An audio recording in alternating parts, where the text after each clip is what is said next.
Yeah. You know what it is? There's something in his bloodstream, activated by the sunbeams. He's ready to eat cause he's hungry. People respect him, it's humbling. He's focused on one thing. All he wants is to come clean. He's thinking about freedom and how for so many it's unseen. Alienate my mind state, exclude what I exude. Erase my alignment and remove what we include. Replace my environment with assignments and rules. To deny your collusions as if I'm some kind of fool. Molotov monologue, false facade falling off. Interrupting the seduction of my destruction, the Holocaust. Intellect infested with sickness and death, affliction and addiction that infected the flesh. Incessant obsession with repression and oppression, deception and oppression, naked aggression and loaded weapons. I'm checking and assessing all assets in my possession. What direction is the exit? That's the essence of the question.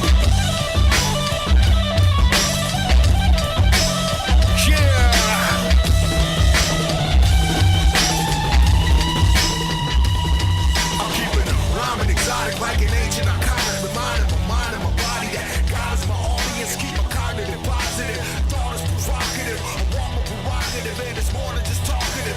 Situations obvious, observing it, watching it. I'm preserving the documents, though it's burnt in my consciousness. Call it dichotomy. It's perfectly opposite. I'm searching for profits with the heart of a communist.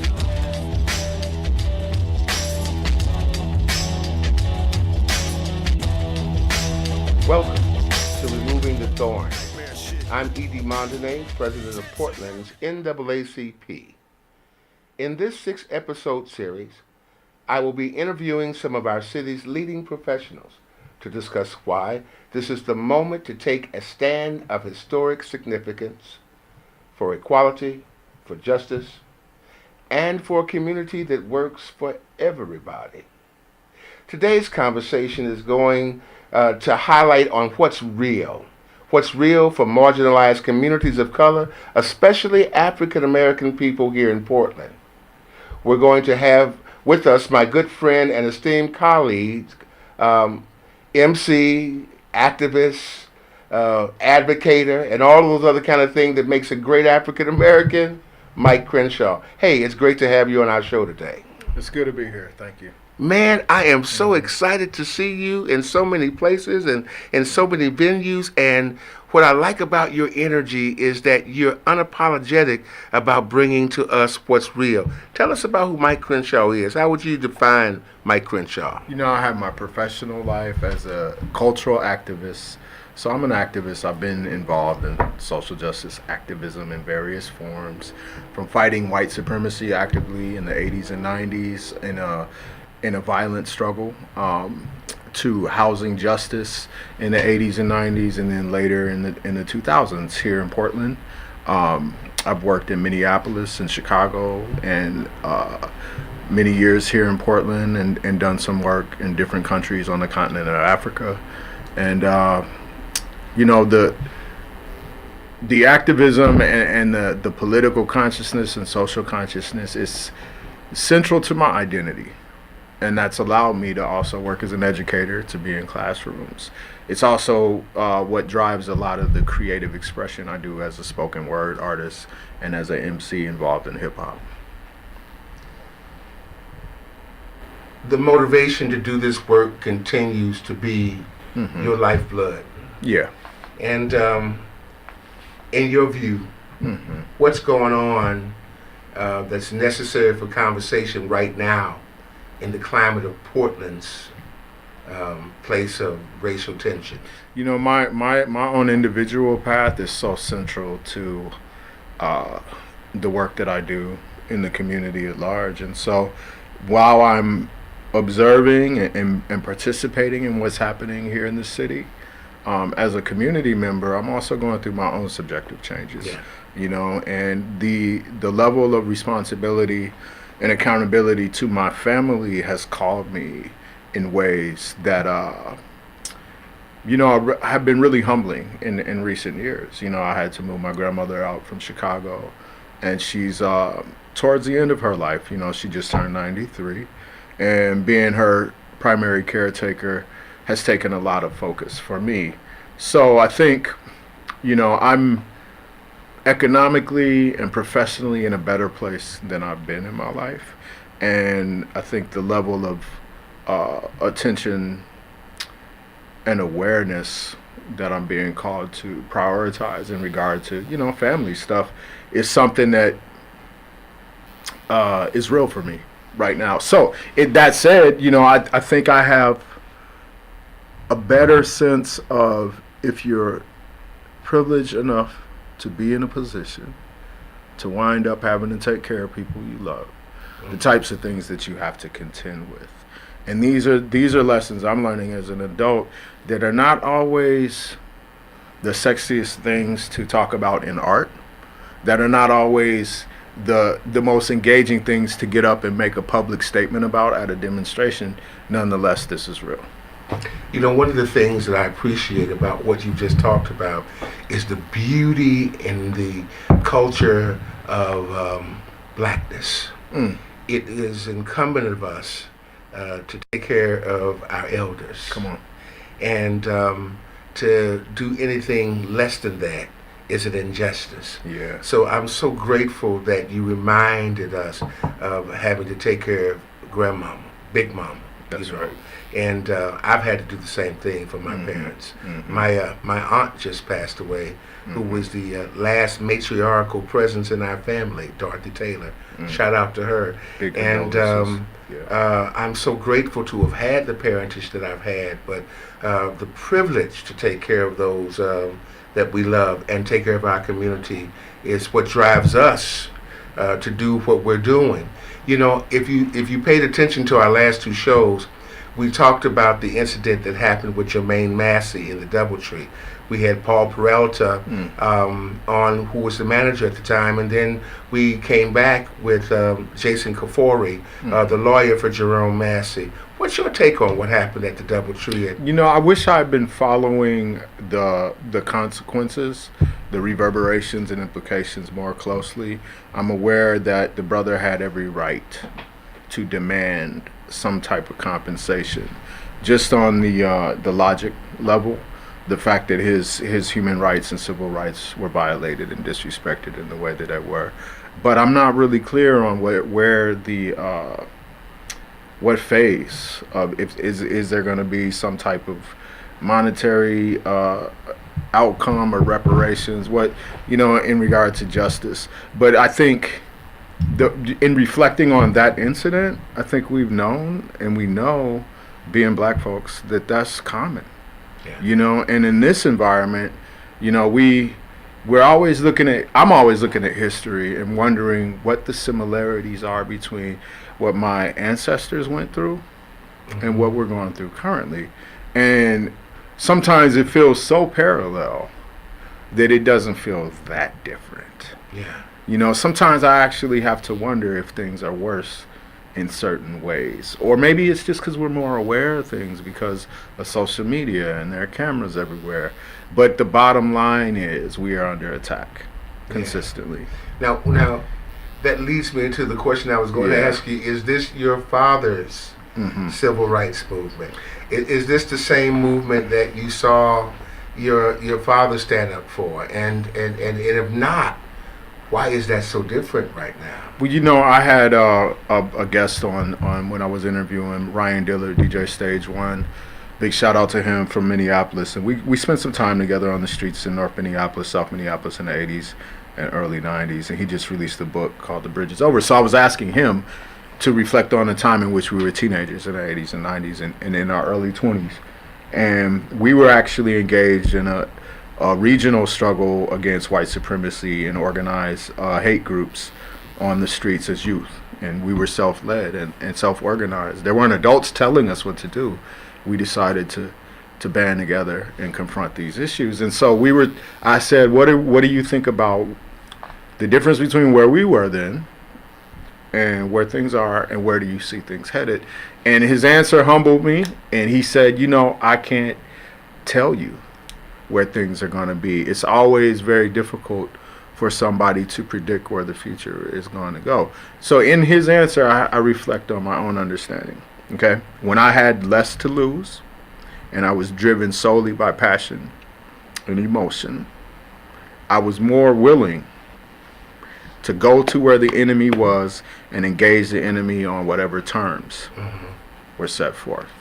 as I've grown older and become more humble and also more accountable to other people aside from myself, I'm observing the enemy operating, and I'm looking at the younger generation, and I'm looking for reflections of myself in the younger generation. But I understand that the environment has also evolved. And so in terms of safety, physical safety, in terms of what one has to lose and what's at stake, it's still a dangerous game.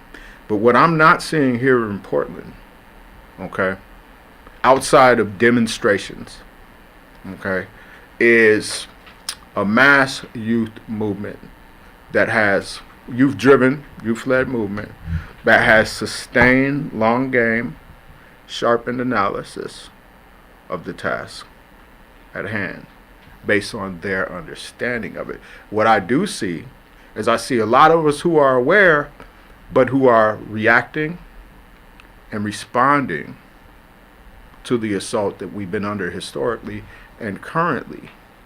But what I sense is that people are burned out, people are oversaturated, and people are distracted. This is not an effort to criticize the efforts of individuals who are doing a lot. Of course not. You know, but it is to say that in my own way, what I'm seeing reflected is my own lack of clarity on where do we go and what's the best approach. I am so enabled by the idea that there is a hope in what's coming from behind. Okay. And I'm really in agreement with the disenchantment of where we've been. You know, hope deferred seems to make our hearts sick. Our clarion cries for justice were all murdered in the 60s. Mm-hmm. And then we got lulled into understanding that we had overcome. And we get this president in 2016.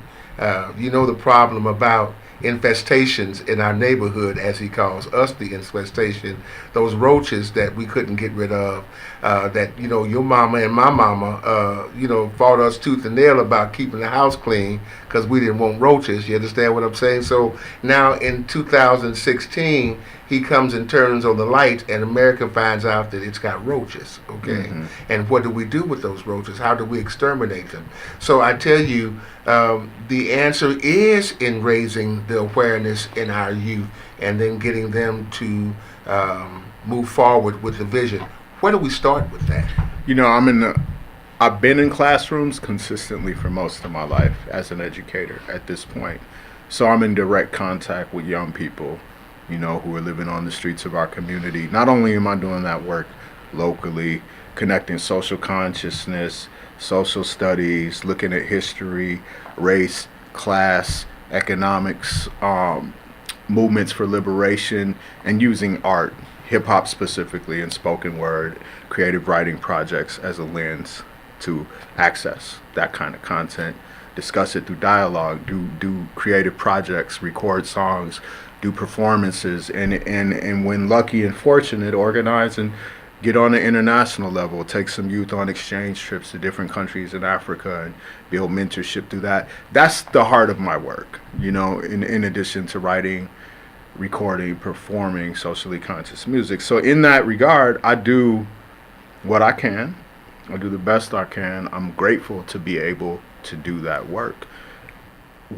In doing the work, what I'm reminded of is that I'm always asking questions. I do not have certainty. I do not have clarity. I do have humility, and I always have to strive to learn and grow more. What I see, the answers that were very clear to me when I was a younger adult. The challenge I face is when I'm dealing with young people, many of whom come from transgenerational poverty, addiction, or lack of consistent guidance from stable adults. I'm seeing a disillusionment, and that's the void in which the work exists. Is that what can I tell you about late stage capitalism, where the people, the social safety net and the institutions that once took care of at least a certain sector of the working class in this country are not here to take care of you, as evidenced by your day-to-day reality and what's reflected in your life. What can I tell you about the future that we're facing? And then look at the current reality and be able to discern where we're headed as far as the consistent threat of racial terror from these individuals who've been coddled and conditioned to believe in their entitlement to the degree at which they're comfortable harming people, killing innocent people, and then supported by a political establishment that doesn't even challenge the fact that we're in any day consistently we face racial terror. And it perpetuates it. It perpetuates it, you know, and takes... And calls it good. Or, you know, decent, or what makes excuses. You don't have to be, all we have to do is observe. Yes. So, you know, I can get on social media and criticize it, you know, but what I'm going to do about it to keep my people safe, to keep myself safe, what type of consciousness am I going to share? Can we build in community with our people, with our younger people, so that we have a self-sufficient and effective means of not only providing and protecting ourselves with each other, but sustaining a relationship to safety and relative freedom in this society, right? That's right. Yeah. Questions? Building of the family in the African American community. Everything starts with home. It seems that, you know, I'm on the census for the Oregon count for this 2020 census that's coming up. Yeah. And of course, African Americans are classified the hard to find people. Mm-hmm. Is the relevance of what happens in the home and how we stabilize it, and what do we see as missing parts of that? Because we know that the African American community is under attack through its black men, and the disproportionate amount of black men that are in our penal systems. Yeah. And the disproportionate African American culture that supports single parent homes. How do we deal with that? I mean, what are 3 tiers that we need to put in place in our communities that will create a sustainable community for African Americans? I think the having these conversations as consistently and often as we can, strategizing together and collectively and collaboratively in solidarity with each other, as much as we can. Building a culture of consistency around having these conversations, and visualizing the type of future we want to create, and doing this locally. You know, getting extra local, starting with the schools, the community centers, the boys and girls clubs, the programs in our actual neighborhoods That we can see. Yeah. Looking for tangible results. Yes. And just sustaining that work, because it's only from sustaining that work that we begin to visualize. You know, there's a lot of work happening in this city that I'm not central to. I'm indirectly connected to it, around food sovereignty for black folks. Yes. You know, Mudbone Grown, and a lot of good people that are out here doing work, teaching us how to grow our own food and be in touch with land. That's really important. Yes. Those type of tangible things, along with and in concert with the more abstract creative expressions, and making sure that young people have avenues and places to gather to express themselves through music and art and dance and culture, and that in concert with the academic discussions, you know, and the mentorship, and all these things are the things that we not only do we have to sustain and be consistent with for survival, but to create the type of environment where we can collectively ask ourselves, what do we want to do, create the plans, and then do it. As long as we live in this geographic location, we just have to continue to do that. And we have to have those conversations. Yeah. And it starts with conversations. So we've got to start talking to each other. You know, sometimes we have a habit of, you know, because we're so marginalized, we see each other in the grocery stores, we see each other in the streets, and we forget to speak. Yeah. It starts by deliberately. You know, I deliberately speak to every black man, every black woman, every black child I see. Hey, how you doing? Yeah. You know, hey, how you doing, Brother Joe? You know, I'm glad to see you, et cetera, et cetera, et cetera. We need to have these consistent conversations with one another, and then attach ourselves to what's tangible and Right. what we can see, not necessarily looking underground, but looking with what's around us, like the NAACP, the Urban League, the Boys and Girls Club, as you've mentioned it. I mean, there are all kinds of pipelines into our community, and you can't find out what's there unless you actually engage. So we need to have that engagement secondarily after we've had some conversations, deliberate conversations, and then be deliberate about what we need our deliverables to be, and that's for a better community. Yeah, and I think, you know, in recent months, you know, I've been able to go do some work in the Oregon State Penitentiary with Uhuru Sasa Cultural Club, you know, and that work is work that it's not easy work to do, but it's necessary in the sense that sometimes when I'm driving out there and anticipating walking through the walls and the guards and the gates, I'm a little bit apprehensive because there's a certain traumatic awareness about I think in the mind of many black men and black people, for that matter, there's almost this like psychic awareness of the inevitability of certain possibilities that you entertain. Yeah. And one of those is getting caught up in the prison industrial complex, right? So going in there and meeting young brothers, some who are younger than me, who are never going to get out, and spending time with them, fellowship, and creating, having critical dialogue and doing art and expression and cultural sharing of information and so forth, that's good work. You know, I was in there presenting last month, and some of the cats were like, I was talking about these trips to Tanzania and different places in Africa and showing them pictures, and you know, it was humbling when some of them looked at me and they said, you know, Mike, we're not going to get to go.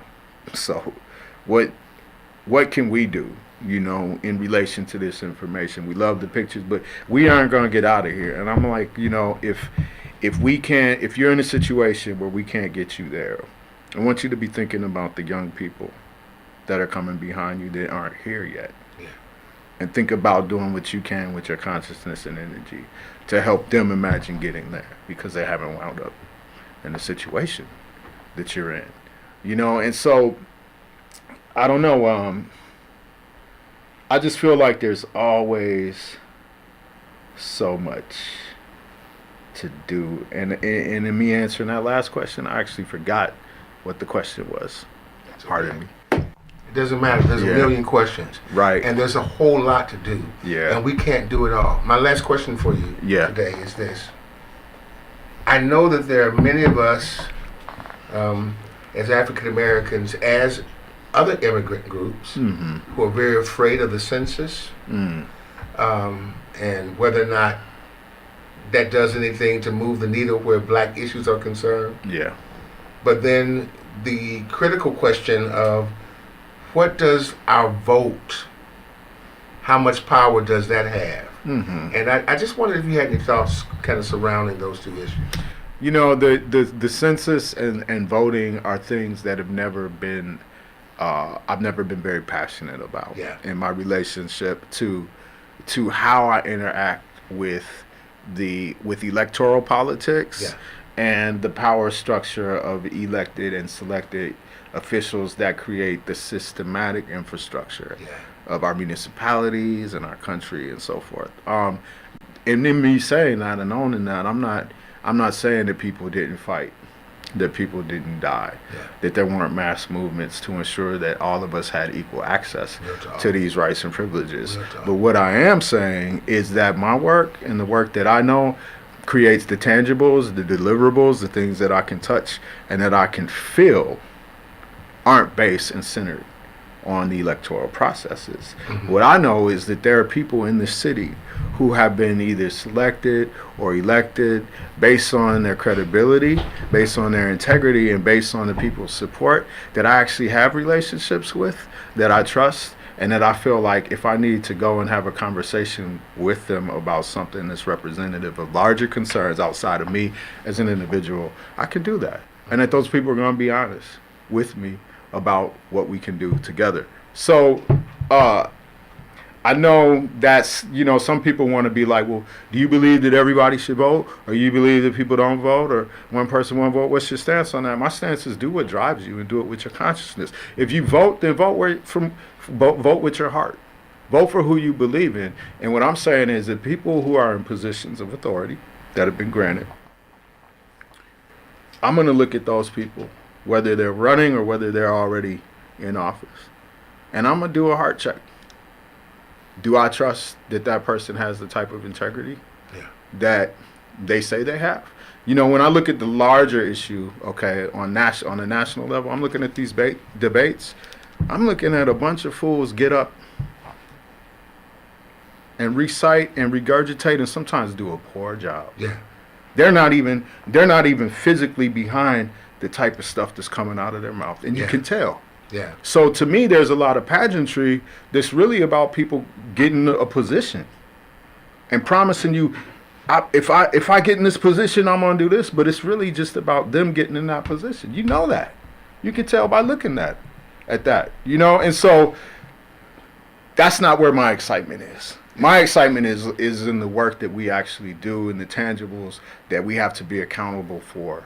And on the street and in the community with each other. Yeah. And which brings us back to conversation. Yeah. And getting involved. That's right. Which is our two biggest pieces, having that conversation and driving and being driven by your heart, but understanding that you got to pay attention. Yeah. I heard you say, I looked at the debates and I saw for myself what I seen.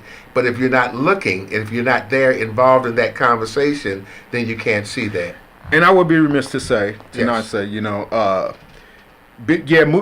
think with our hearts. Let's be grounded in our bodies. There's intelligence there. Yes. But then intellectually, let's look beyond social media. Yes. There are work study groups that are held by organizations like the All African People's Revolutionary Party. There are radical groups that are getting together. We just had I went to a celebration that the Black Panther had put on.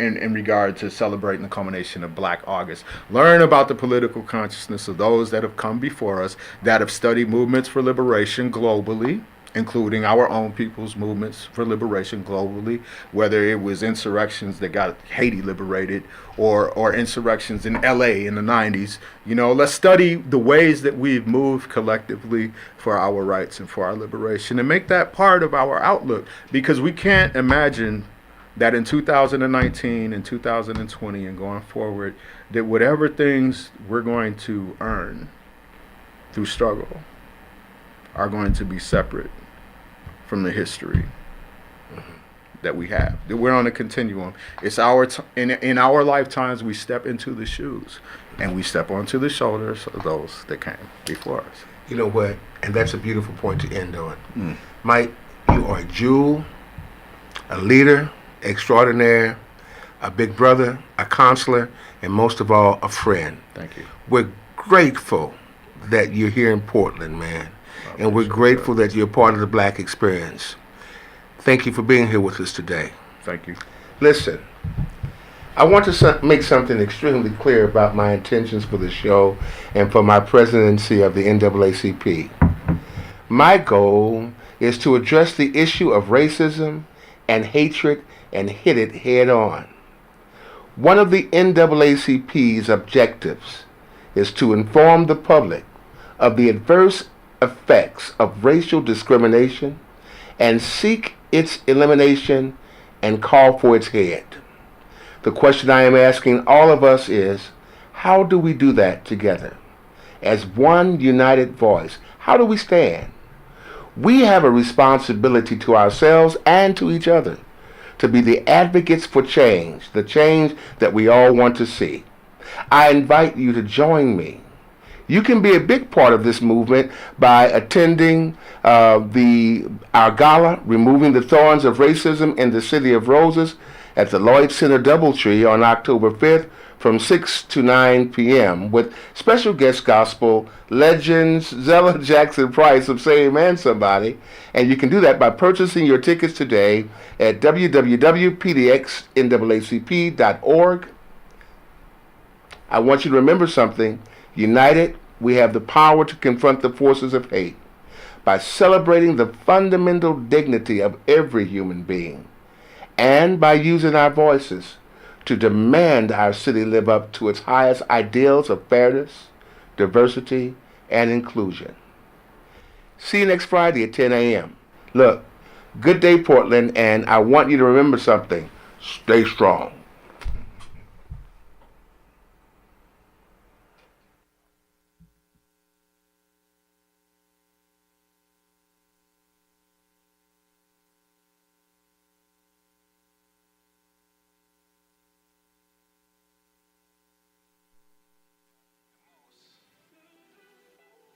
Money and do the most damage.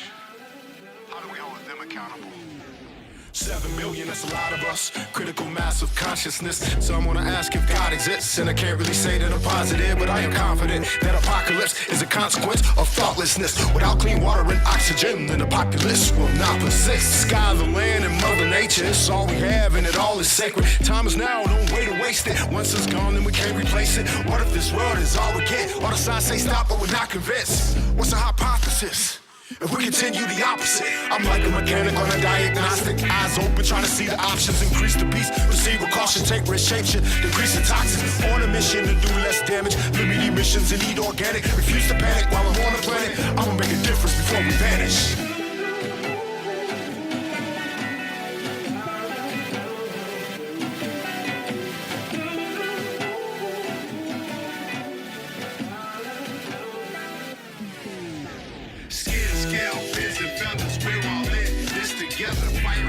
Changing weather, here we are now, earthbound. Skin, scale, fins, and feathers, we're all in this together. Fire and ice, changing weather, here we are now, earthbound. Skin, scale, fins, and feathers, we're all in this together. Fire and ice, changing weather, here we are now, earthbound.